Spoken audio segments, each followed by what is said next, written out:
Hello friends, trying new healthy रेसिपीजमध्ये आज बघूया कुळथाची खिचडी. कुळीथ किंवा हॉर्स ग्रॅम खूपच न्यूट्रिशियस असतात.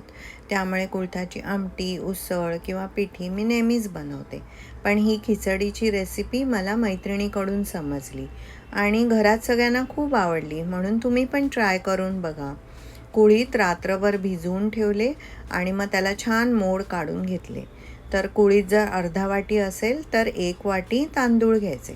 तांदूळ स्वच्छ धुवून घ्यायचे आणि निथळत ठेवायचे. आणि ही खिचडी कुकरमध्ये किंवा प्रेशर पॅनमध्येच बनवायची, कारण कुळीथ शिजायला जड असतात. तर हिंग मोहरीची फोडणी करायची, त्याच्यावर कांदा परतायचा, हळद, तिखट, नंतर गोडा मसाला किंवा गरम मसाला जे तुम्हाला हवं असेल तर, आलं लसणाची पेस्ट, हे सगळं घालून कुळीथ आणि त्याच्यावर नंतर तांदूळ घालून छान परतून घ्यायचं. मीठ घालायचं आणि जेवढे तांदूळ घेतले होते त्याच्या 2.25 पट पाणी घालायचं आणि मग प्रेशर कुकरला झाकण लावून चांगल्या 4-5 शिट्ट्या करायच्या आणि झाली वाफाळती मस्त खिचडी. त्याच्यावरती कोथिंबीर, खोबरं आणि आवडत असेल तर तूप घालायचं. अशाच नवीन आयडियाजसाठी कीप वॉचिंग. थँक्यू. बाय.